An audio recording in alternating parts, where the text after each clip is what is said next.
आगे के जितने भी टेस्ट हैं हमारे फुल सिलेबस टेस्ट हैं और हर एक क्वेश्चन बहुत इंपॉर्टेंट है, हर एक कंसेप्ट इंपॉर्टेंट है। ऐसा मान के चलिए, ऐसे पढ़िए कि पेपर इसी में से आने वाला है आपको 7 मई को। ठीक है, each and every question full syllabus test, बिल्कुल एक भी मिस नहीं करना है आपको। देखते हैं first question. For projectile the ratio of the double of maximum height. तो हमें पूछा है maximum height reach to the square of the flight time. किसका रेशियो निकालना है हमें? Double of maximum height. Maximum height को अगर हम लिखते हैं 2h, double of maximum height, तो साथ में किसका रेशियो चाहिए हमें? टी स्क्वायर का। तो सीधा सीधा फॉर्मूला है, मैक्सिमम हाइट का फॉर्मूला बच्चे जानते हैं क्या होता है? U square sine square theta upon 2g। और T square time of flight का फॉर्मूला भी जानते हैं, क्या होता है time of flight? 2u sine theta by G, sine theta by G. क्या करना है हमको? इसका स्क्वायर करना है। बस दोनों को अगर हम डिवाइड करते हैं, जी का वैल्यू आप 10 पुट कर दोगे, सिंप्लीफाई करने पर मिल जाएगा आपको 5:2।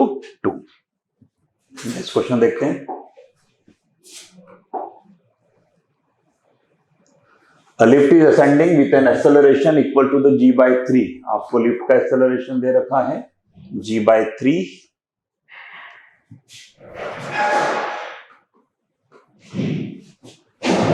equal to g/3। what will be the time period of the simple pendulum? time period of the simple pendulum formula सब बच्चे जानते हैं sir, t is equals to 2 pi under root l upon g effective.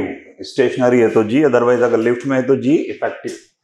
Suspended from ceiling if it is time period stationary lift is t। तो stationary lift में कितना time period है हमारे पास में? 2 pi under root l/g। Lift stationary है तो gravity g ही होगा। तो लिफ्ट कैसे जा रही है हमारे पास में? असेंडिंग विथ एन एक्सेलरेशन, मतलब g इफेक्टिव कितना हो जाएगा हमारे पास में? g + g/3। तो what is the new time period? New time period करना होगा हमें 2 pi under root l/g effective, g effective g + g/3। तो ये t हमें दे रखा है, t डैश हमारे पास में आ गया है। डिवाइड कर देंगे, 2 pi cancel, l cancel, g से g भी कैंसिल होगा, g + g/3, 4g/3, 3 ऊपर चला जाएगा हमारे पास में, तो सही आंसर आ जाएगा √3/2। Easy question, important concept. Time period 2 pi under root l/g effective. Lift ऊपर जाएगा g+ है, नीचे आएगा g - a।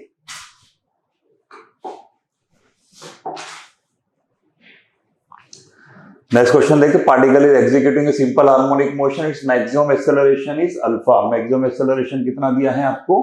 अल्फा। तो सभी जानते हैं मैक्सिमम एक्सेलरेशन का फॉर्मूला a ω², है ना। And maximum velocity of beta, maximum velocity कितना दिया आपको? बीटा। तो मैक्सिमम वेलोसिटी का फॉर्मूला भी हम सब जानते हैं, क्या होता है? a ω। क्या फाइंड करना है आपको? Then frequency of vibration, frequency angular या न्यू? सर हमें न्यू पता करना है, हम सब जानते हैं ओमेगा = 2 pi न्यू। सीधा सा क्वेश्चन दिख रहा है सर हमें, अगर ओमेगा पहले फाइंड कर लेते तो न्यू भी मिल जाएगा। डिवाइड करते हैं, ऐसे a cancer, alpha upon beta क्या मिलेगा सर? अल्फा अपॉन बीटा में ओमेगा मिल जाएगा। और ओमेगा की वैल्यू क्या पुट कर देंगे हम? 2 pi न्यू। तो न्यू = मिल जाएगा हमको alpha upon 2 pi beta, alpha upon 2 pi beta, alpha upon 2 pi beta. None of this, चारों में से एक में भी मैच नहीं कर रहा है। इजी क्वेश्चन था, direct concept, maximum acceleration, maximum velocity, इस पर क्वेश्चन बनता ही बनता है।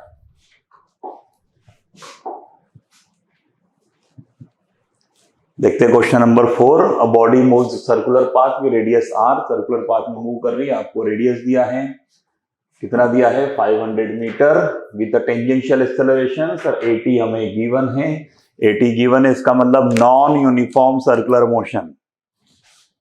When it's tangential linear velocity, sir linear velocity भी गिवन है, total acceleration will B.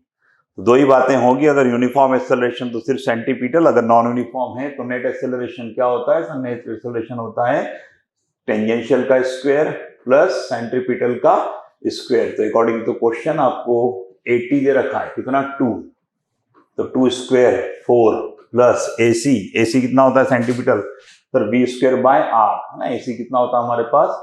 v²/r। क्या आपको v भी गिवन है? यस सर, v गिवन है हमें 30 का स्क्वायर अपॉन आर कितना है, आर हमारे पास में 500, तो वी स्क्वायर बाय आर, इसका भी स्क्वायर। इसको सॉल्व करें, सिंप्लीफाई करें, 2 से बड़ा आएगा, सी या डी में से एक होगा, कैलकुलेट कर लेंगे तो आपको मिल जाएगा C option 2.7 metre per second square. Easy concept. Net acceleration equals to under root AC square plus AT square. Next question देखते हैं।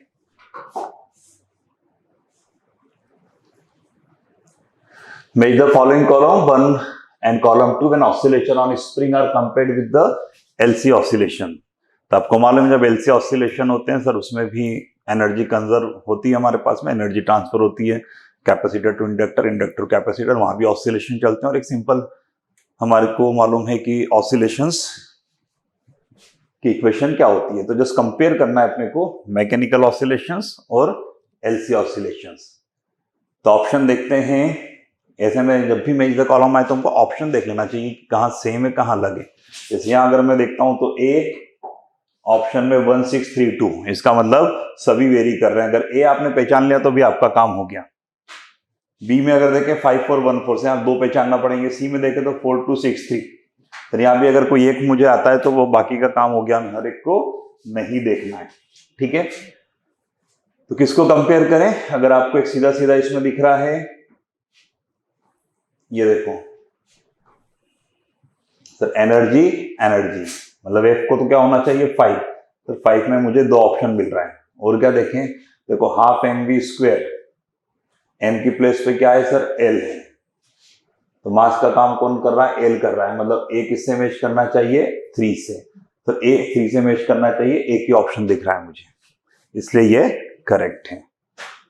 इजी क्वेश्चन था, हर एक को चेक नहीं करना है, ऑप्शन देखना है किसमें बिल्कुल मिनिमम दिख रहा है हमें, बस उसको चेक कर लेना है। ठीक है, नेक्स्ट क्वेश्चन देखते हैं।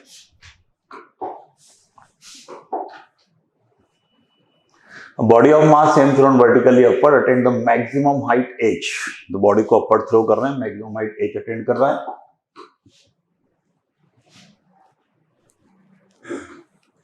तो अगर हम किसी को थ्रो करते हैं v की स्पीड से, सब बच्चे जानते हैं मैक्सिमम हाइट पर वेलोसिटी कितनी हो जाती है, 0। और क्या रिलेशन होता है इसमें, v square minus u square equals to 2h, मतलब v square is equals to 2gh, maximum height और इनिशियल वेलोसिटी में रिलेशन।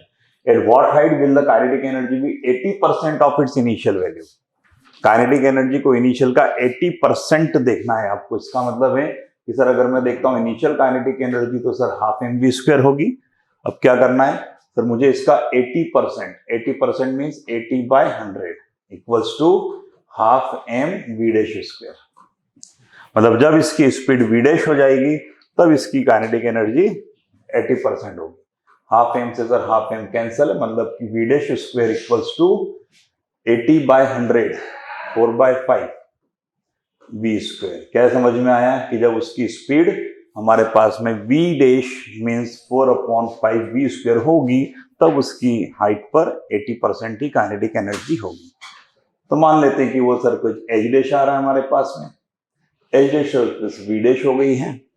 तो इनिशियल वेलोसिटी रिलेशन मालूम है, फाइनल वेलोसिटी रिलेशन मालूम है, डिस्प्लेसमेंट हमको h डैश मालूम है। क्या होगा sir, third equation of motion क्या लगा देंगे, finally v dash square minus initially v square equals to 2g h dash. बस सॉल्व करके आपको आंसर मिल जाएगा। तो करेक्ट आंसर है h/।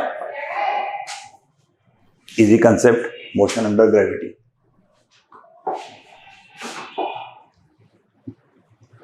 नेक्स्ट देखते हैं, momentum of a body in the two perpendicular direction at any time are px दिया है, py दिया है। The force acting on the body सब बच्चा जानता है, force is equals to dp/dt, rate of change of momentum is equals to force. तो हम निकाल लेते हैं fx की वैल्यू क्या होगी, force along x, force along x है, इसका डिफरेंशिएशन कर देते हैं, 2t स्क्वायर का डिफरेंशिएशन 4t + 0, फिर y का भी डिफरेंशिएशन कर देते हैं, क्या हो जाएगा तो 3t square by 2, T square का डिफरेंशिएशन 2t तो 2 से 2 कैंसिल, क्या बचा 3t।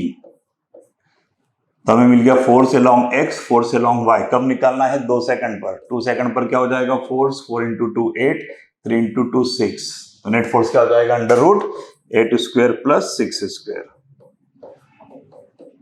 That is 10 newton is the force, 10 unit दिया है, तो सी ऑप्शन करेक्ट है।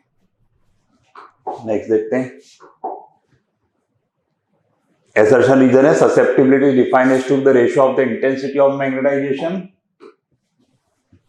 to the magnetic intensity, बिल्कुल सही है। susceptibility की डेफिनेशन दी है इन्होंने, intensity of magnetization, जितना मैग्नेटाइज होगा उतना अच्छा susceptibility है, और तो फर्स्ट तो डेफिनेशन ही है, बिल्कुल करेक्ट है। Reason greater the value of susceptibility smaller the value of intensity of magnetization, ये दोनों इनवर्सली प्रोपोर्शनल नहीं, बिल्कुल गलत है, फिर तो डायरेक्टली प्रोपोर्शनल होते हैं। तो फर्स्ट आपका बिल्कुल सही है, दूसरा गलत है, इसका meaning C option is the correct option. ठीक है, आगे बढ़ते हैं। तो ससेप्टिबिलिटी, पैरामैग्नेटिक, फेरोमैग्नेटिक, एक क्वेश्चन बनता है उस पर, अच्छे से पढ़ लीजिएगा, थ्योरेटिकल टॉपिक है।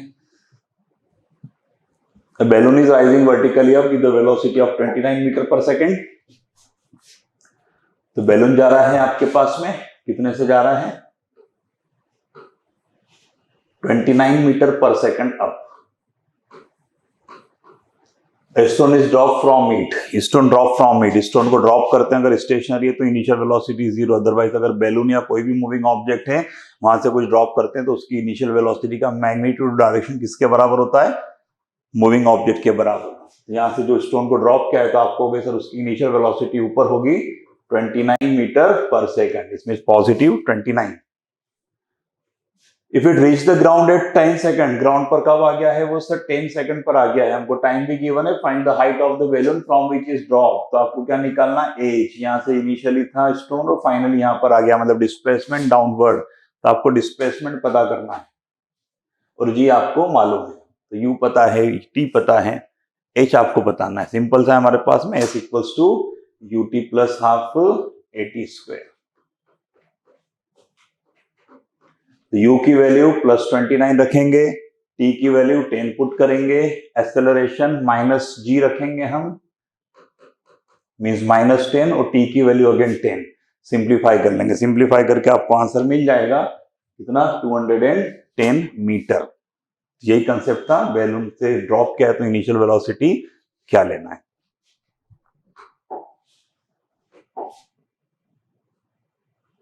टेन देखते हैं, स्टेटमेंट है हमारे पास में कुछ, for a charge particle moving from point P to Q the net work done by an electrostatic field on the particle is independent of the path, बिल्कुल सही है सर। नेट वर्क डन अगर हम देखते हैं चाहे इलेक्ट्रिक फोर्स हो, spring force हो या फिर ग्रेविटेशनल फोर्स हो, तीनों कंजर्वेटिव फोर्स हैं, not depend upon the path, वो तो बस इनिशियल और फाइनल पोजीशन पर डिपेंड करते हैं। Statement 2, the net work done by the conservation force on the object moving along the loop is 0, बिल्कुल सही है सर। अगर हमारे पास में लूप में वर्क डन 0 है, that's why they are conservative, and since they are conservative so not depend upon the path. Second भी सही और बिल्कुल सही एक्सप्लेनेशन, इसका मतलब first option is correct option. तो direct definition of conservative force और उसकी प्रॉपर्टीज। 11 देखते हैं, surface tension of the liquid is 5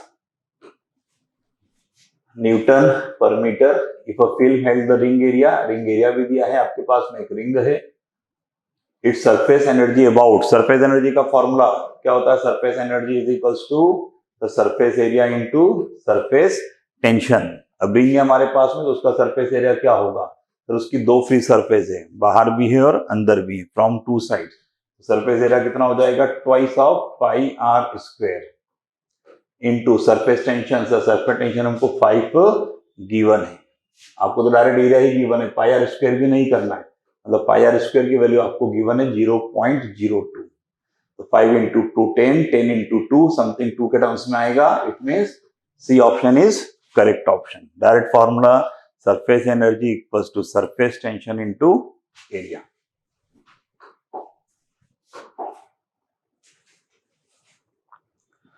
next देखते हैं, spherical ball is compressed by 0.01%, compress कर दिया 0.01% से, मतलब उसका वॉल्यूम चेंज हो गया है। When a pressure of 100 atmosphere applied in it, extra pressure हम 100 का दे रहे हैं उस पे, इट्स कंप्रेसिबिलिटी विल बी, तो सब बच्चे जानते हैं बल्क मॉडुलस, क्या होता है bulk modulus, sir change in pressure upon volumetric strain, तो इस क्वेश्चन में आपको डेल्टा पी दे रखा है 100 एटमॉस्फेरिक प्रेशर, ठीक है। अगर उसको कंपेयर करता हूं तो 1 × 10⁵ पास्कल ऐसा यूनिट में कन्वर्ट करते हैं। डेल्टा वी बाई बी आपको दे रखा है 0.01%, मतलब 0.01 अपॉन 100। इसको सिंप्लीफाई करेंगे तो आपको मिल जाएगा बल्क मॉडुलस, है ना। 2 0 4 0 हो गए हैं, 5 9 और 2 ऊपर जाएंगे तो 11 0। तो बल्क मॉडुलस आ गया हमारे पास में 10⁻11। पर क्या पूछा है यहाँ पर? कंप्रेसिबिलिटी। क्या होता है compressibility? Sir compressibility is reciprocal of the bulk modulus. 10⁻11 का रेसिप्रोकल 10⁻11। सी ऑप्शन बिल्कुल करेक्ट है। तो direct formula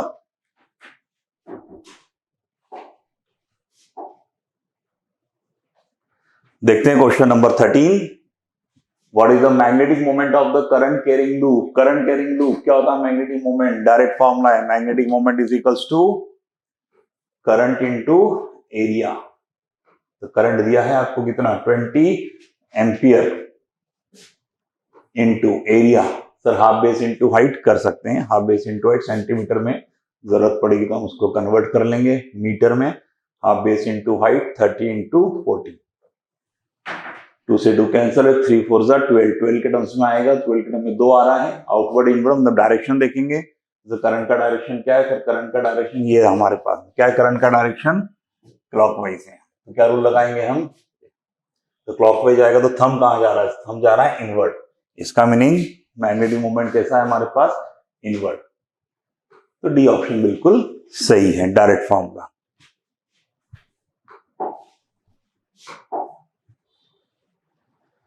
Which of the following statements are correct? फिर कुछ स्टेटमेंट दिए। The wavelength of the microwave, wavelength simple wavelength का कंपैरिजन। Electromagnetic wave का आपको पूरा स्पेक्ट्रम मालूम है according to frequency, according to wavelength. अगर मैं अरेंज करता हूं तो हाईएस्ट फ्रीक्वेंसी या मिनिमम वेवलेंथ किसका होता है? गामा का। उसके बाद क्या आता है? एक्सरे। उसके बाद अल्ट्रावायलेट यूवी। उसके बाद sir visible light. Visible light के बाद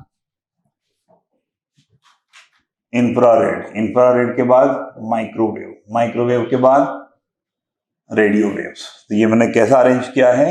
इंक्रीजिंग वेवलेंथ में। तो सब वेवलेंथ ही है। तो wavelength of microwave is greater, wavelength of microwave greater. हाँ सर बाद में आ रहा है, तो ये बिल्कुल सही स्टेटमेंट है। Wavelength of infrared is lesser. नहीं सर इंफ्रारेड की कम होगी। द वेव, ये गलत है। The wavelength of the microwave is lesser than infrared. Microwave की इंफ्रारेड से कम है। नहीं माइक्रोवेव तो ज्यादा है, ये भी गलत है। गामा रेज है शॉर्टेस्ट वेवलेंथ। हाँ यहीं से तो स्टार्ट है, बिल्कुल सही है। तो फर्स्ट और फोर्थ करेक्ट है, मतलब ऑप्शन डी सही ऑप्शन है। तो सिंपल अरेंजमेंट मालूम होना चाहिए, फ्रीक्वेंसी और वेवलेंथ का ऑर्डर। नेक्स्ट देखते हैं।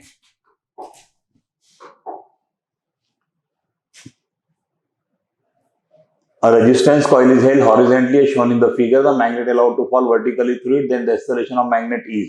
तो अगर कोई भी फ्री फॉल बॉडी होती है, फ्री फॉल बॉडी का एक्सेलरेशन कितना होता है हमारे पास में? सर जी होता है। पर नीचे यहाँ पर क्या होगा? Sir flux change, induced EMF. Induced EMF क्या करता है सर? अपोज करता है। किसका अपोज करता है? कॉस का। कॉस है सर नीचे आ रहा है तो उसका अपोज करेगा। पर ध्यान रखना इंड्यूस्ड ईएमएफ कब अपोज कर पाता है? जब उसमें करंट फ्लो होगा। कॉइल में अगर करंट फ्लो होगा तो नॉर्थ और साउथ पोल बनेगा, तब जाके वो अपोजिशन होगा। तो यहाँ पर डायग्राम में ध्यान से देखो, यहाँ पर कनेक्शन कंप्लीट नहीं है। ये ओपन सर्किट है, मतलब करंट फ्लो नहीं हो पाएगा। इंड्यूस्ड ईएमएफ जनरेट होगा पर करंट फ्लो नहीं होगा। करंट फ्लो नहीं होगा तो नॉर्थ साउथ पोल नहीं बन पाएंगे, मतलब अपोजिशन नहीं होगा। इसका मतलब कैसे गिरेगा वो? Equals to G. Easy question. By chance loop अगर होता तो हम कहते सर वो अपोज करेगा उसके गिरने का, ना लेस देन जी हो जाता।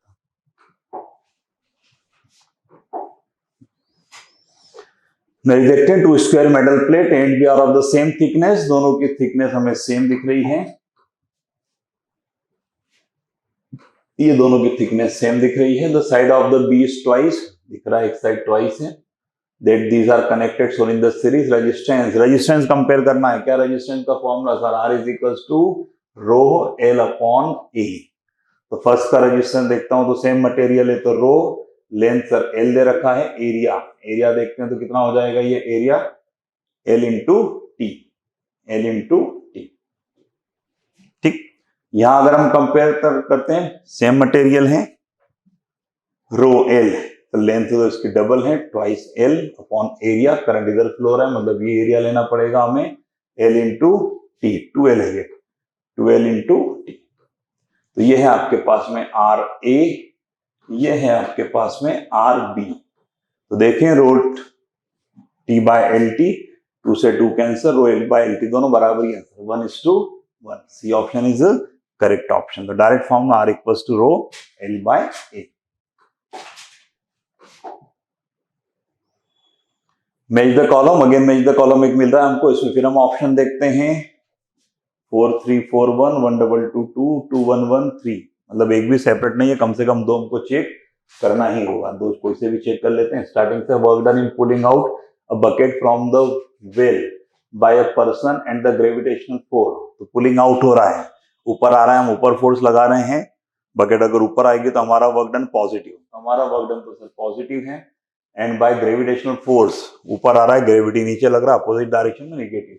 तो पहला तो आएगा पॉजिटिव एंड नेगेटिव, बिल्कुल सही है, ए का वन तो एक में मैच कर रहा है सर, डी ऑप्शन बिल्कुल करेक्ट ऑप्शन है, सोचना ही नहीं, आगे पढ़ने की जरूरत ही नहीं है, इजी।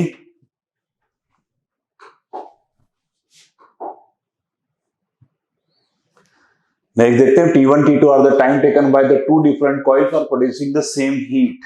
कॉइल हीट प्रोड्यूस कर रही है, हीट प्रोड्यूस का फॉर्मूला सब जानते हैं, H is equals to I square R T V square by R T. Parallel की बात हो रही है तो हम लगा लेते हैं V square by R T. तो टू डिफरेंट कॉइल है, पहले कॉइल का रेजिस्टेंस R1 मान लेते हैं, उसका टाइम आपको T1 दिया है, फिर क्या कहा हमें, दोनों है सेम हीट सप्लाई कर रही है, ठीक है, चाहे एक को टाइम लग रहा है T1, एक को टाइम लग रहा है T2। सेकंड वाले के लिए भी क्या हो जाएगा, वी स्क्वायर अपॉन उसका resistance R2, two different coil है मतलब रेजिस्टेंस अलग अलग है T2।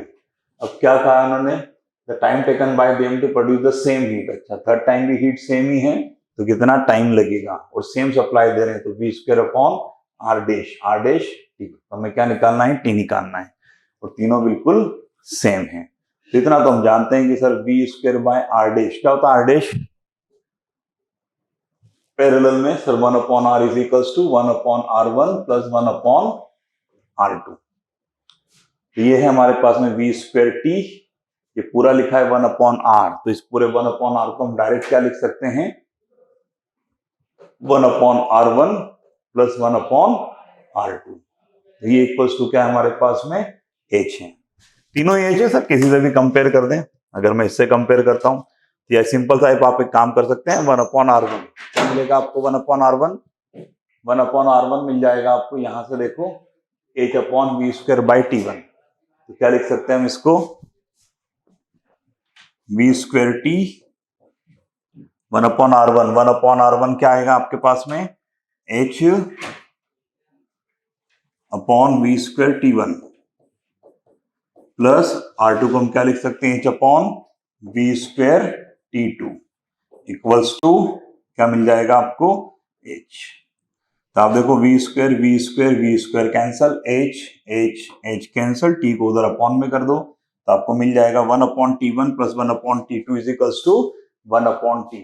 क्या मिल गया आपको, 1 upon T equals to 1 upon T1 plus 1 upon T2। Solve कर दो, एलसीएम लेके T1 T2 upon T1 plus T2, तो क्या आंसर मिल जाएगा हमको, T1 T2 upon T1 plus T2। वैसे स्टैंडर्ड रिजल्ट याद रखना, याद रखेंगे सर, पैरेलल में अगर करना और सेम हीट सप्लाई करना है तो 1 upon T equals to 1 upon T1 plus 1 upon T2।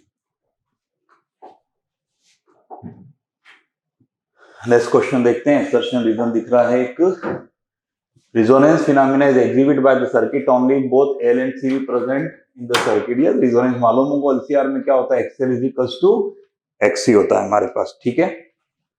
Voltage across L and, मतलब पहला वाला बिल्कुल सही है, voltage across L and C cancel each other, बिल्कुल सही है, एंड द करंट एम्पलीट्यूड, तो क्या होता है हमारे पास में, XL इक्वल्स टू XC हो जाता है, तो sir IXL equals to IXC मतलब VL इक्वल्स टू VC हो जाता है, दोनों एक दूसरे के अपोजिट होते हैं, कैंसिल करते हैं, इसलिए रिजल्टेंट कहां पर आता है हमारे पास में, VR में आता है। तो क्या हो जाएगा हमारा maximum current V by R, maximum current क्या मिल जाएगा हमें, V by R, V maximum upon R, बिल्कुल सही है। तो बिल्कुल सही एक्सप्लेनेशन है कि क्यों रिजोनेंस में हमें L भी चाहिए और C भी चाहिए, ठीक है, easy.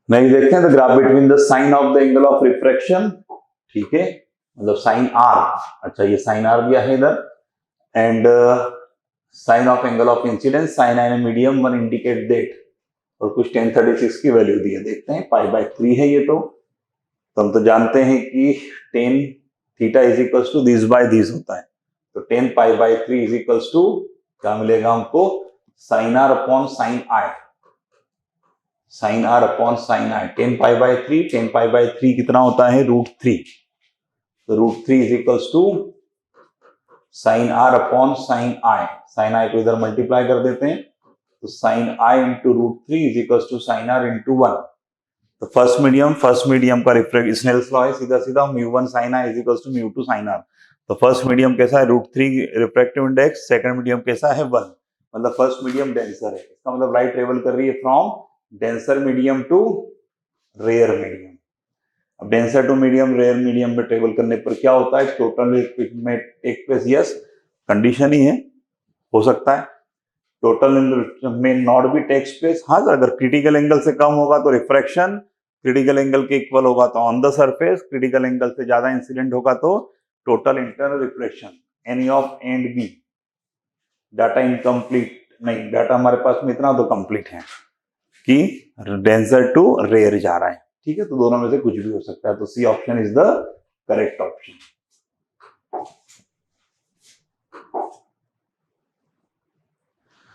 Small amplitude progressive wave in string है, स्पीड क्या गिवन है आपको, स्पीड गिवन है, एंड फ्रीक्वेंसी, स्पीड और फ्रीक्वेंसी गिवन है आपको, स्पीड भी है फ्रीक्वेंसी भी है, सेंटीमीटर में थोड़ा डाटा देख लेते हैं, the phase difference between the 2 points 2.7 centimetre, ये भी सेंटीमीटर में, on the string in radian is, phase difference पूछा है आपको, तो क्या फॉर्मूला है, phase difference is equals to 2π/λ into path difference, direct relation है, phase difference is 2π/λ into path difference, तो phi इज इक्वल्स टू 2π/λ, पर हमको वेवलेंथ नहीं गिवन है, वेवलेंथ क्या होता है c/ν, c भी गिवन है, न्यू भी गिवन है, लेमड़ा ये हमारे पास में लेमड़ा आ गया, और डेल्टा x भी गिवन है, डेल्टा x भी गिवन है हमको कितना 2.75, बस सिंप्लीफाई कर लेना है, सिंप्लीफाई करके आपको आंसर मिल जाएगा 11π/2, direct question on the relation between phase difference and path difference.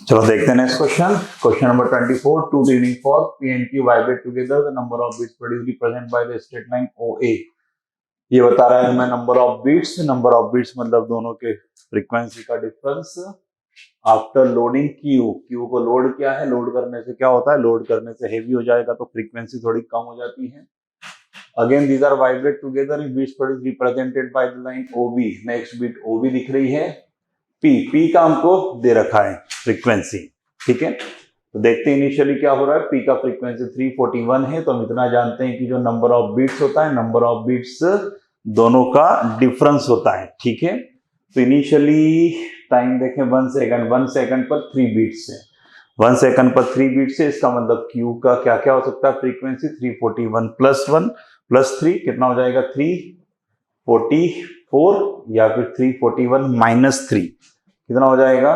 338, दो में से एक ऑप्शन होना चाहिए, 344 338 दोनों ऑप्शन प्रेजेंट है, आगे करना पड़ेगा।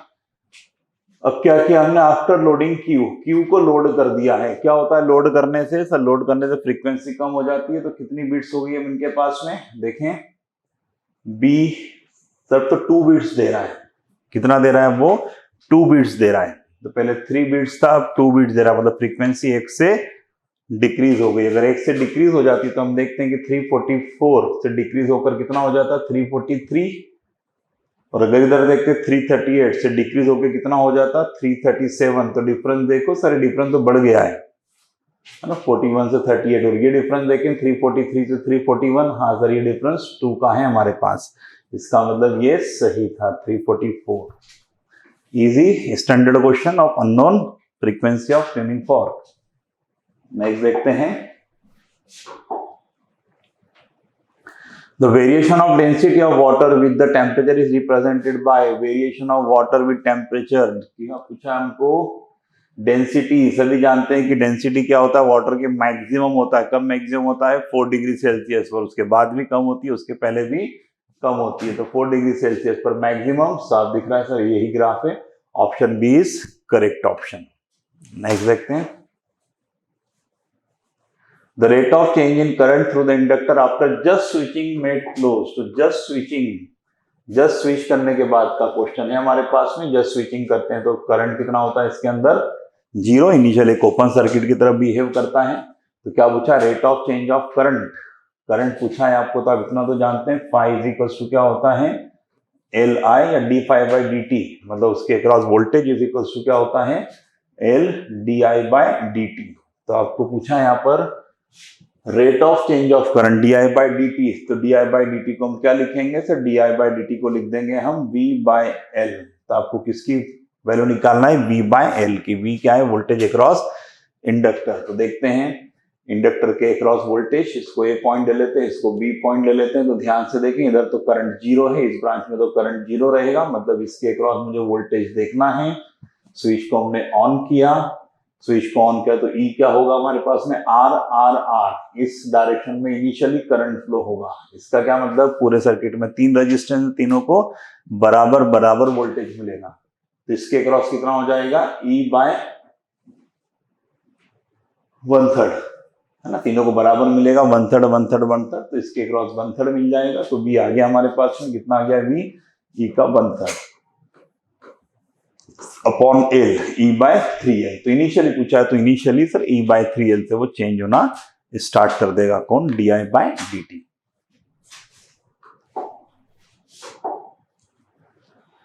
A small telescope has an objective length of focal length, कितना दिया है आपको, टेलीस्कोप है, ऑब्जेक्टिव लेंस फोकल लेंथ 144 दिया है, एफओ 144 है, eyepiece of the focal length 6, the separation between the objective and the lens, separation कितना होता है sir, F O plus F E, F O plus F E, तो 144 plus 6, 144 plus 6 150, very easy question direct, F O plus F E होता है length of tube, separation between objective and eyepiece.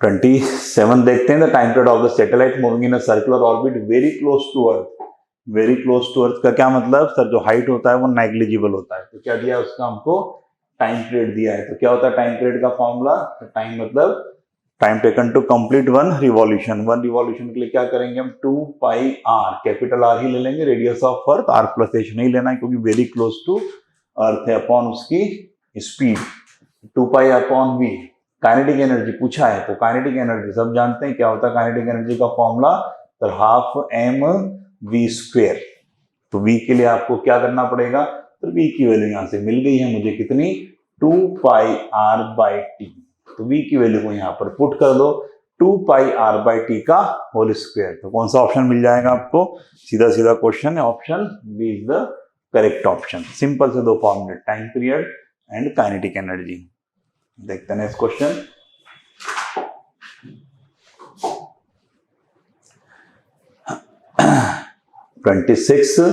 The position vector of the center of mass of an asymmetric uniform one negligibly area, तो आपको निकालना है centre of mass, centre of mass का basic formula जानते हैं, अगर मुझे coordinate निकालना है एक्स कोऑर्डिनेट तो m1x1 plus m2x2 plus m3x3, अगर 3 ही है तो upon m1 plus m2 plus m3, इससे मुझे मिलेगा x coordinate of centre of mass, y coordinate निकालना है तो similarly m1y1 plus m2y2 plus m3y3 upon m1 plus m2 plus m3, पर यहाँ पर पार्टिकल नहीं है, यहाँ पर क्या हमारे पास में रॉड दे रखी है और यूनिफॉर्म रॉड दे रखी है हमारे पास में, यूनिफॉर्म रॉड है इसका मतलब कि आप पूरी रॉड को उसके सेंटर मिड पॉइंट पर एज्यूम कर सकते हो, तो ध्यान से देखो ये हमारे पास में 2m मास है, तो 2m मास को तो मैं एज्यूम कर लूंगा, क्या हो जाएगा इसका कोऑर्डिनेट, इसका कोऑर्डिनेट हो जाएगा सर x भी l है और y भी l है, मींस l, l, तो इसका x1 y1 की वैल्यू मिल गई,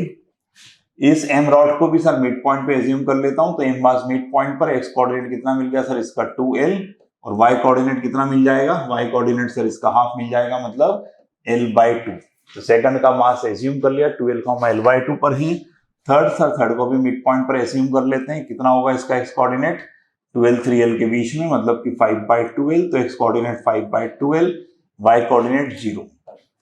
तो आपको तीनों के x और y कोऑर्डिनेट मालूम है, फॉर्मूला आपके सामने है, जस्ट वैल्यू पुट करना है, आपको मिल जाएगा सेंटर ऑफ मास का x कोऑर्डिनेट भी और y कोऑर्डिनेट भी। तो क्या आएगा सॉल्व करने पर? 13/8l 5/8l। Easy concept. देखते हैं next question. The frequency of radiation is v not when electron jump from third to the second orbit of the hydrogen atom Bohr's atomic model. क्या फॉर्मूला बेसिकली हम जानते हैं sir, 1/λ is equals to r। Hydrogen है तो z की value 1, 1/n1 square minus 1/n2 square. पर आपको फ्रीक्वेंसी दिया है तो फ्रीक्वेंसी के बारे में जानते हैं कि sir c is equals to nu lambda. तो लेमड़ा को क्या लिख सकता हूं मैं? c/न्यू। तो सिर्फ इस लेमड़ा को लिखना है मुझे c/न्यू। तो न्यू चला जाएगा ऊपर। तो क्या फॉर्मूला मिल गया मुझे? न्यू/c is equals to r 1/n1 square minus 1/n2 square. Situation को एनालाइज कर लो। सबसे पहले क्या हो रहा है? Electron jump from third to the second. तो थर्ड टू द सेकंड जाएगा तो न्यू नॉट दे रखा है, तो न्यू नॉट को आप क्या लिख देंगे? डायरेक्टली r 1/3 से सेकंड में आ रहा है 1/2 square minus 1/3 square. Second time पर क्या हुआ? Now it jump from fourth to the second. अब फोर्थ से सेकंड में आएगा तो जो हमें निकालना है nu dash is equals to r। Fourth से अगेन सेकंड में आ रहा है 1/4 स्क्वायर। दोनों को डिवाइड करो, r से r कैंसल, एलसीएम लेकर के सिंप्लीफाई कर लो, सीधा सा आपके पास में आंसर मिल जाएगा। कौन सा आंसर करेक्ट होगा इसका सॉल्व करने पर? सॉल्व करने पर मिल जाएगा आपको 27/20 न्यू नॉट। इजी। नेक्स्ट देखते हैं। Zener diode is a contact potential of 1 volt. 1 volt का जीनाडॉइड पोटेंशियल दे रखा है आपको। Absence of biasing, okay, if undergoes the zener breakdown electric field. Electric field कितना चाहिए हमको? 10⁶ for the breakdown at the depletion region of the PN junction. आपको मालूम है जीनाडॉइड तो ब्रेकडाउन पे काम करता है। If the width of the depletion region, width भी दे रखा है आपको। What should be the reverse bias potential? तो क्या रिलेशन है? पोटेंशियल, विड्थ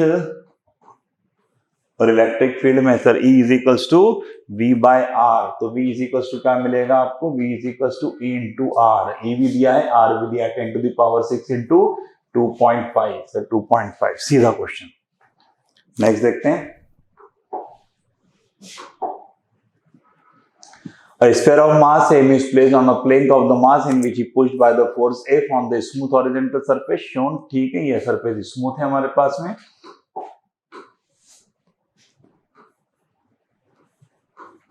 स्मूथ है मतलब म्यू का वैल्यू 0 है। The sphere does not sleep. Does not sleep मतलब क्या कर रहा है सर? वो प्योर रोलिंग कर रहा है। Find the coefficient of friction. Pure rolling के लिए क्या होना चाहिए? प्योर रोलिंग के लिए ये वाला हमारे पास में नेट एक्सेलरेशन 0 होना चाहिए, नेट वेलोसिटी 0 होना चाहिए। तो इस एफ को देखें सर, अगर ये एफ आगे मूव करेगा, एफ आगे मूव करेगा तो इधर फ्रिक्शन किधर लगेगा सर? इधर फ्रिक्शन पीछे लगेगा। तो हमारे स्फीयर को फ्रिक्शन किधर लगेगा? फ्रिक्शन को, स्फीयर को फ्रिक्शन आगे लगेगा। आगे लगेगा तो क्या होगा सर? ऐसे रोटेट होगा। ऐसे रोटेट होगा मतलब अल्फा भी इधर है हमारे पास में और एक्सेलरेशन भी फॉरवर्ड है, मतलब दोनों सेम डायरेक्शन में। तो यहाँ का एक्सेलरेशन क्या हो जाएगा? Acceleration of the sphere plus R alpha.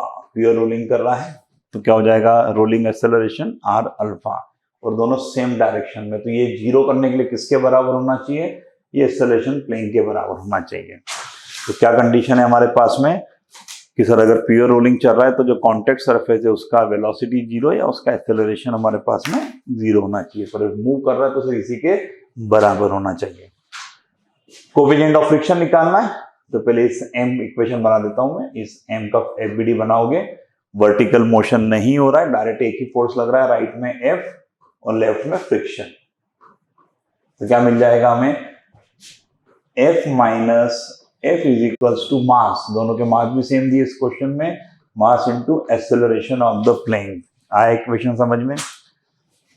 इसे अगर हम देखते हैं, फ्री बॉडी डायग्राम बनाते हैं तो सर इसे तो राइट में एक ही फोर्स लग रहा है, फ्रिक्शन। तो क्या हो जाएगा? फोर्स इक्वल्स टू सर उसका मास भी सेम है, मास into acceleration, acceleration of the sphere. आया समझ में?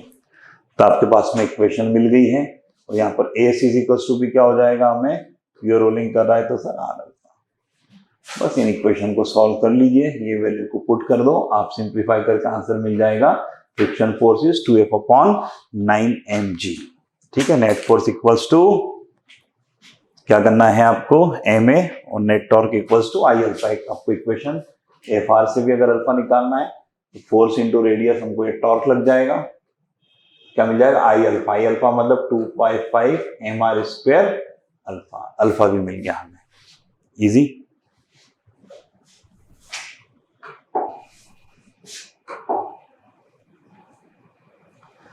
नेक्स्ट देखते हैं, the total charge induce in a complete loop when it move in a magnetic field depend upon. Induce charge पूछा है आपको, अगर हम किसे मूव कर रहे हैं, कंडक्टिंग लूप, तो एक लूप को अगर मूव करेंगे तो टोटल चार्ज पूछा है आपको। इतना तो जानते हैं sir, current is equals to rate of flow of charge. तो चार्ज तो किस पर डिपेंड करेगा सर, IT पर। ठीक है, और क्या पता है आपको, करंट। करंट किस पर डिपेंड करेगा sir, induce voltage upon resistance पर। और वोल्टेज किस पर डिपेंड करेगा, induced EMF sir flux change पर, फ्लक्स चेंज के रेट पर। तो V को क्या लिख लेंगे हम, V को लिख लेंगे सर फ्लक्स चेंज का रेट 5/T, यह है R, T equals to Q।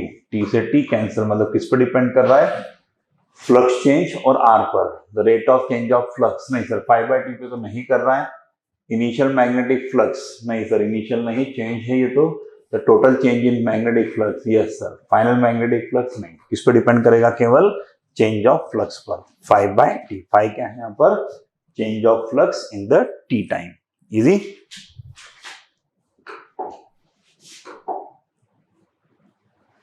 Which of the following curve does not represent one dimension? One dimension motion कौन रिप्रेजेंट नहीं कर रहा है, ये बिल्कुल स्टैंडर्ड है, सब बच्चे जानते हैं। अगर ऐसा लूप आ जाता है टाइम और वेलोसिटी के साथ में, इसका क्या मतलब सर, किसी पर्टिकुलर टाइम पर देखो ये भी वेलोसिटी है, ये भी वेलोसिटी है, क्या एक ही टाइम पर दो वेलोसिटी पॉसिबल है, क्या एक ही टाइम पर दो पोजीशन पॉसिबल है, नहीं पॉसिबल है। इसका मतलब ये ग्राफ पॉसिबल नहीं है, तो सही आंसर बी। आगे देखते हैं,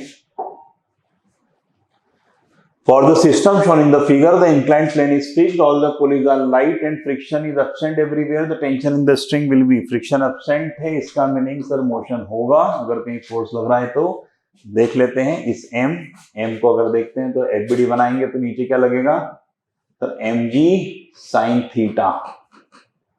तो इधर क्या लगेगा, टेंशन, मतलब मूव करेगा। तो mg sin थीटा क्या बन गई equation, mg sin theta minus tension equals to mass into acceleration. अब अगर नीचे एक्सेलरेट करेगा तो सर इधर आएगा, इधर आएगा, मतलब इसको तो एक ही फोर्स लग रहा है, टेंशन। पूरी स्ट्रिंग सेम है तो tension is equals to mass into acceleration. तो आई थिंक इक्वेशन को आप इजीली सॉल्व कर लेंगे। T से D कैंसिल है, ma plus ma 2ma is equals to mg sin theta, मतलब a is equals to direct मिल गया आपको g sin थीटा बाय 2। क्या निकालना आपको, टेंशन निकालना है। तो टेंशन तो सर मास इनटू एक्सेलरेशन है, तो g sin थीटा बाय 2 मतलब mg sin theta by 2। C option is correct option. सीधा FBD पर question.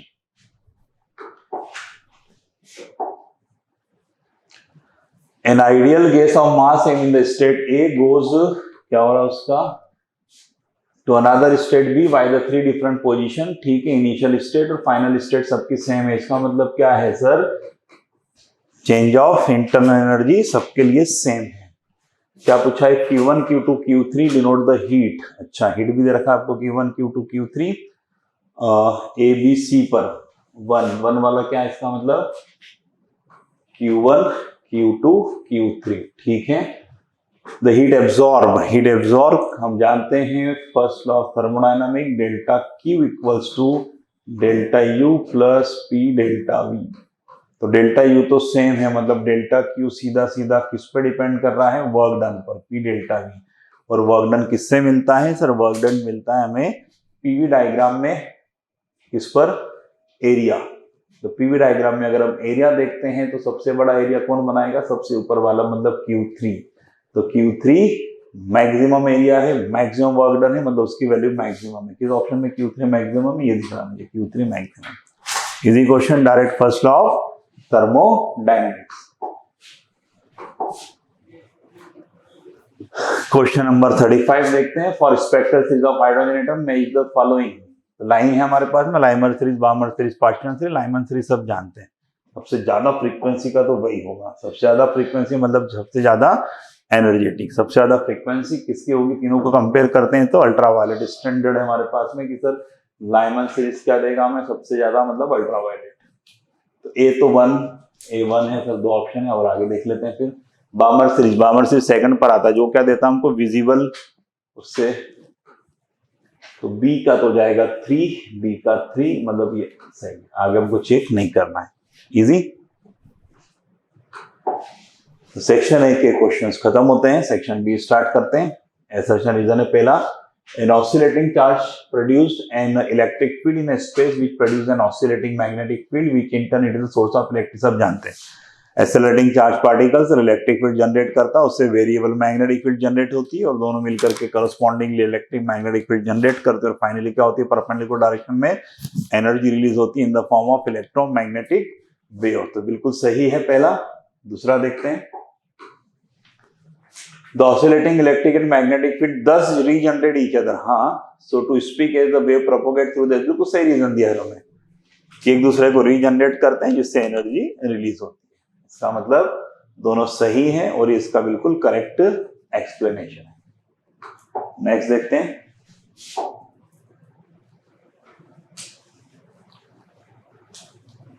(37) the method of dimension analysis cannot validate the exact relation, okay, between physical quantity and any equation. हाँ, हम ये कह सकते हैं कि फिजिकली डायमेंशनली अगर करेक्ट है तो फिजिकली करेक्ट हो भी सकती है, नहीं भी हो सकती है, क्योंकि जब हम डिराइव करते हैं तो सर प्रोपोर्शनलिटी में डायमेंशन इक्वेट करके डिराइव करते हैं।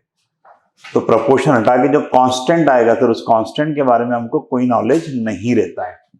तो पहला बिल्कुल सही है, हम डायमेंशन एनालिसिस से 100% से इक्वेशन नहीं बना सकते। It does not distinguish between the physical quantities and an equation। बिल्कुल सही है, केवल क्या करता है, ये सिर्फ डायमेंशंस को ही इक्वेट करता है। किसी फॉर्मूले में अगर वर्क डन आ रहा है, किसी बच्चे ने कहा सर वर्क डन की जगह में डिराइव करके देता हूँ टॉर्क से, तो आंसर तो वही आएगा, डायमेंशनली करेक्ट भी होगा, पर आप जानते हैं कि वर्क और टॉर्क अलग अलग चीज है। तो ये सेम क्वांटिटी के भी सेम डायमेंशन हो सकते हैं अलग अलग क्वांटिटी के। इसका मतलब कि फिजिकल क्वांटिटी में डिस्टिंग्विश नहीं करता है, इसलिए हम एग्जैक्ट रिलेशन नहीं निकाल पाते हैं। बिल्कुल सही है explanation, first option correct. The equation of the displacement of the two waves given amplitude. सीधा सीधा क्वेश्चन आ गया एम्पलीट्यूड निकालने पर। एम्पलीट्यूड क्या है हमारे पास में, फर्स्ट इक्वेशन देखते हैं सर, मैक्सिमम वैल्यू 10, तो फर्स्ट का एम्पलीट्यूड हो गया हमारे पास में 10। सेकंड देखते हैं सर, सेकंड 5 है पर अंदर इक्वेशन भी हमारे पास में, वो इक्वेशन सीधा सीधा दिख रहा है साइन और कॉस में, a sine theta plus b cos theta. A sine theta plus b cos theta का मैक्सिमम वैल्यू कितना होता है, a square plus b square. यहाँ पर क्या दिया है आपको, 1 स्क्वायर प्लस √3 का स्क्वायर, 3 + 1 4 मतलब 2। तो मैक्सिमम कितना हो गया, 5 × 2 10/10 1:1। सीधा सीधा एम्पलीट्यूड का क्वेश्चन, सी ऑप्शन करेक्ट है। 39 देखते हैं, the orbit of the geostationary satellite is circular, the time period of the satellite depend upon, the time period of the satellite depend upon. तो अभी देखा था हमने क्या होता है formula, the time period is equals to distance upon speed. Speed कितनी होती है v, तो v क्या हो गई, ऑर्बिटल स्पीड। ऑर्बिटल स्पीड होगी, इसका मतलब ऑर्बिटल स्पीड का फॉर्मूला भी सबको मालूम है, √gm/r है ना। कैसे निकालते हैं कि सर जो फोर्स लगता है दोनों के बीच में कितना लगता है, gmm/r² रिवॉल्यूशन के लिए, और ये किसका काम करता है, सेंट्रीपिटल फोर्स का, मतलब सर mv²/r r²। तो इससे हमें v का वैल्यू मिल जाया करता था, मास तो कैंसिल हो जाता था सैटेलाइट का, तो v का वैल्यू मिल गया हमें। v का वैल्यू क्या मिल गया था, √gm/r। तो पुट कर देते हैं यहाँ पर √gm/r। तो ये टाइम पीरियड का फॉर्मूला, ध्यान से देखो किस पर डिपेंड कर रहा है, मास ऑफ द सैटेलाइट नहीं सर, इसमें तो मास ऑफ द अर्थ है। Yes, mass of the earth पर डिपेंड कर रहा है। रेडियस ऑफ द ऑर्बिट, हाँ सर, r का मतलब तो रेडियस ऑफ द ऑर्बिट ही है। Height of the satellite, radius of the orbit क्या होता है, रेडियस ऑफ द ऑर्बिट होता है radius of the earth plus height. तो ऑब्वियस बात है कि एच पे डिपेंड कर रहा है, आर पे भी डिपेंड कर रहा है। तो सेकंड, थर्ड, फोर्थ तीनों सही है, इसका मतलब D option is the correct option. ठीक है, आगे देखते हैं। इन यंग्स एक्सपेरिमेंट में the sodium light of the wavelength, sodium light का आपको वेवलेंथ दे रखा है, ठीक है, एक मोनोक्रोमेटिक लाइट आ रही है 5893 की, तो क्या कर रही है 62 फ्रिंज बना रही है। फील्ड व्यू मान लो ये उनका फील्ड व्यू है, कितनी एक फ्रिंज की विड्थ कितनी होती है, लेमड़ा डी बाय डी। तो मान लो पहले वाले की है n1, पहले वाले का लेमड़ा है n1, ठीक है। अब वॉयलेट को यूज कर रहे हैं तो कितनी बनेगी, पर फील्ड व्यू तो इतना ही है, वॉयलेट बना रहे हैं मान लीजिए lambda 2 D by D into n2। तो कुछ बच्चे डायरेक्ट सॉल्व कर सकते हैं, तो फील्ड व्यू में अगर बराबर बन रहा है तो डी तो हमेशा कैंसिल होगा, n1 lambda 1 is equal to n2 lambda 2। n1 आपको गिवन है 62, लेमड़ा 1 गिवन है 5893, लेमड़ा 2 गिवन है 4358। इजीली सॉल्व करके आप n2 को निकाल सकते हैं। तो क्या आपका सही आंसर आएगा 84। डायरेक्ट यूज करेंगे नेक्स्ट टाइम से ये form, n1 lambda 1 is equal to n2 lambda 2। ठीक है, नेक्स्ट देखते हैं, radioactive material activity at a time t1 is r। क्या होता है एक्टिविटी का फॉर्मूला, तो एक्टिविटी मतलब dn बाय dt। तो dn बाय dt आपको क्या दे रखा है, पहले में r1, उसका फॉर्मूला सब बच्चे जानते हैं, n naught e to the power minus lambda t। तो पहले के लिए हो जाएगा क्या, लेमड़ा 1 t1, ठीक है। इफ द रेडियो एक्टिव, अच्छा लेमड़ा तो सेम ही दोनों में, if the later time t2 r2 होगी, ठीक है, तो r2 is equal to n naught lambda to the power minus lambda t2। Then r1 निकालना है, अरे बड़ा इजी को, n नॉट कैंसिल हो गया, r1 is equal to r2 into this, divide कर देंगे, minus lambda t1 minus minus plus lambda t2, तो t2 माइनस t1, तो t2 माइनस t1, अच्छा माइनस कॉमन लेंगे तब आएगा t2 माइनस t1। तो पहले ये ऑप्शन हमें करेक्ट दिख रहा है, ठीक है, डायरेक्ट फॉर्मूला एक्टिविटी। नेक्स्ट देखते हैं, when photon of the energy is fall on aluminium plate, ठीक है, वर्क फंक्शन दे रखा है आपको, कितना दिया है work function, E not, photo electron maximum kinetic energy के, मैक्सिमम काइनेटिक एनर्जी के दे रखी है। आप तो जानते हैं जो इंसिडेंट होता है इज इक्वल टू दो काम आता है, कौन से दो काम, ई नॉट प्लस काइनेटिक एनर्जी। तो आपको काइनेटिक एनर्जी के दे रखा है, तो आप कहेंगे के इज इक्वल टू क्या हो जाता है, H nu minus E not, ठीक है। If the frequency of the radiation is doubled, हम क्या कर रहे हैं, फ्रीक्वेंसी को डबल कर रहे हैं, तो क्या हो जाएगा, इंसिडेंट टू एच न्यू। क्या ई नॉट भी चेंज होगा, नहीं सर, ई नॉट चेंज नहीं होगा। तो क्या काइनेटिक एनर्जी चेंज होगी, यस सर, काइनेटिक चेंज होगी, डबल से थोड़ी सी कम। तो नई काइनेटिक एनर्जी कितनी मिल गई हमको, कैडेशन equals to 2h nu minus E naught. H nu minus E naught को हम क्या लिख सकते हैं, तो 2h न्यू को क्या लिख सकते हैं हम, H nu plus H nu minus E naught is equal to K dash. तो H nu minus E naught, H nu minus E naught क्या हो गया, के, तो क्या हो गया, H nu plus K, H nu plus K is the correct option. Easy concept.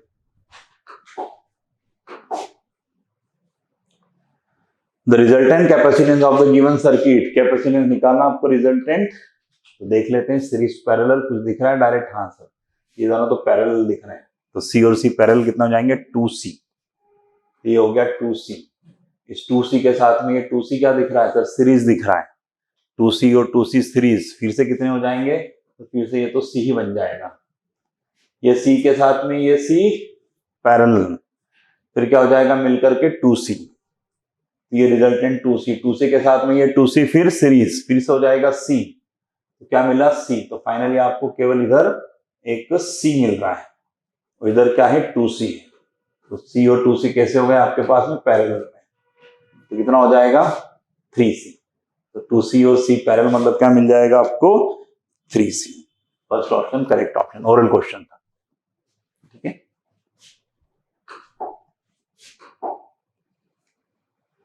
The magnetic force per unit length on the wire carrying current of 10 ampere. Magnetic force per unit length निकालना है आपको. In making an angle 45 with the direction of the uniform magnetic field. Current carrying wire in a magnetic field. क्या formula? Current carrying the wire magnetic field. The force is equals to BIL sin theta. और यहाँ पर force per unit length लिखा है, तो length को upon में ले आओ. क्या हो जाएगा? BI sin theta. क्या B की वैल्यू गिवन है? हाँ सर, बी का वैल्यू गिवन है, आई गिवन है सर, आई भी गिवन है. साइन थीटा के बारे में जानते हैं. हाँ सर, साइन 45 गिवन है. तो बी इंटू आई, 10 इंटू 20, 2 का टर्म आ जाएगा. और साइन 45 1/√2, 2/√2 के टर्म्स में आएगा. एक आंसर दिख रहा है sir, 44 is the correct answer. Next देखते हैं. 45 देखे तो power factor of the circuit shown in the figure is. Power factor का फॉर्मूला क्या है? पावर फैक्टर का फॉर्मूला सर डायरेक्ट फॉर्मूले पे क्वेश्चन है. क्या होता है? cos phi. cos phi power factor, जिसको बोलते हैं हम R/Z. क्या R गिवन है क्वेश्चन में? हाँ सर, 40 और 40 कितना हो गया? 40 और 40 80. क्या Z गिवन है? हाँ सर, Z का फॉर्मूला सब बच्चे जानते हैं, √R². R² मतलब 80 का square plus XL minus XC का स्क्वायर. XL 100 है और XC 40 है. 100 माइनस 40 60 का स्क्वायर. डाटा बड़ा सिंपल दिख रहा है. 80 और 60 है मतलब 100 आएगा अपॉन में 80/100 मतलब कि 8/10 0.8. C option is correct option. आगे देखते हैं. Point out the best representation of the relation between the magnetic susceptibility. ठीक है, मैग्नेटिक ससेप्टिबिलिटी अगर आप बनाना है आपको, एंड टेम्परेचर. पैरामैग्नेटिक फॉलो करता है क्यूरी लॉ. क्या होता है? Susceptibility inversely proportional to the absolute temperature. दोनों इनवर्सली प्रोपोर्शनल है. रेक्टेंगुलर हाइपरबोला, सर यही बनेगा a graph, rectangular hyperbola. This is correct option. Next देखते हैं. The figure shows the wire sliding on the 2 parallel conducting rail. Wire दिख रहा है हमको, ठीक है, स्लाइड कर रहा है. इंड्यूस्ड ईएमएफ होगा उस पे.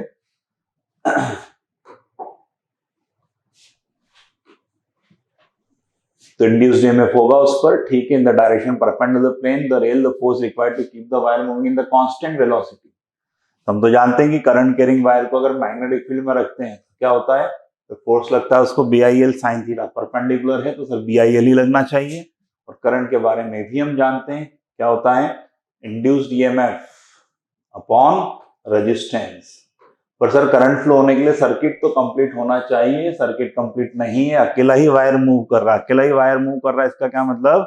इंड्यूस्ड ईएमएफ है पर इंड्यूस्ड करंट नहीं है. इंड्यूस्ड करंट नहीं है तो सर फोर्स नहीं लगेगा. फोर्स नहीं लगेगा तो सर वो यूनिफॉर्म वेलोसिटी से ही मूव करेगा. यूनिफॉर्म वेलोसिटी से मूव करेगा मतलब फोर्स की रिक्वायरमेंट नहीं है, जीरो फोर्स.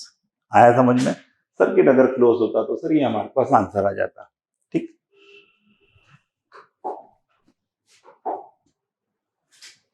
फोर्टी 48 देखते हैं. The relative density of the lead is 11.3. Density सभी बच्चे जानते हैं. रिलेटिव डेंसिटी क्या होता है? Relative density the density of substance upon density of water. तो अगर वाटर की डेंसिटी में लेता हूं 1, तो जो रिलेटिव डेंसिटी होता है वही डेंसिटी होता है ग्राम पर सेंटीमीटर क्यूब में, 1 ग्राम पर सीसी. तो रिलेटिव डेंसिटी अगर 11.3 है तो ग्राम पर सेंटीमीटर क्यूब में भी उसकी डेंसिटी 11.3 ही होगी. नेक्स्ट देखते हैं. 6 equal resistance each of 4 ohm are connected to form the figure. The resistance between the two corners of A and B. A और B के बीच में आपको निकालना है रिजल्टेंट रेजिस्टेंस. देख लेते हैं. ये रहा A, ये रहा B. दोनों को अगर देखें, परपेंडिकुलर बाइसेक्टर निकालता हूं तो लेफ्ट और राइट सर बिल्कुल सिमेट्रिक है. परपेंडिकुलर सिमेट्री मैच कर रहा है. इसका मतलब क्या? हम इससे ओवरलैप कर सकते हैं. मतलब ये B पॉइंट है तो सर ये भी B पॉइंट ही लिखेंगे. ये A है तो इसे भी A ही लिखेंगे. तो आप ध्यान से देखो, ये 4 और ये 4 कैसे हो गए? पैरेलल. मतलब कितना हो गया? 2. ये A और ये B, ये OA ये दोनों भी पैरेलल. कितने हो गए? 4 और 4 पैरेलल 2. सर ये दोनों भी पैरेलल. कितने हो गए? 4 और 4 पैरेलल 2. ये 2 और 2 अब कैसे हो गए? सीरीज में. 2 + 2 4. तो ये 4 है हमारे पास में और ऊपर हमारे पास में है 2 A और B के बीच में. ये दोनों कैसे हो गए? Parallel 2 into 4 upon 2 plus 4 8 upon 6 4 upon 3 और B. Easy question, direct resultant series parallel symmetry. Last question देखते हैं. The figure below show 2 volt potential meter for the inter resistance of the 2.5 cell. ठीक है. The balance point of the cell is open circuit 75. Open circuit मतलब मुझे EMF मिल रहा है. EMF कितना मिल रहा है? K into 75 centimetre. When the resistor 10 ohm is used. अच्छा, सीधा सीधा दिख रहा है कि रजिस्टेंस लगा दिया है तो मुझे ईएमएफ नहीं है तो मुझे वोल्टेज मिलेगा. कितना मिल रहा है? K into 65. क्या निकालना है हमें? Internal resistance. Standard question. क्या फॉर्मूला इंटरनल रेजिस्टेंस का? Sir R is equals to capital R external resistance L1 upon L2 minus 1. E by V हमारे पास में L1 अपॉन L2. L1 की वैल्यू 75, L2 की वैल्यू 65 और R भी given है हमें 10. तो R का वैल्यू 10 पुट कर दो. L1 है हमारे पास 75, L2 है 65. सॉल्व कर दो. फाइनली आपको सिंप्लीफाई करने पर मिल जाएगा 1.54. तो ऑल 50 क्वेश्चंस आर डन. सब बिल्कुल इंपॉर्टेंट कंसेप्ट है. आपको एक भी टेस्ट मिस नहीं करना है. फुल सिलेबस का. सारे फुल सिलेबस को अच्छे से एंजॉय करो.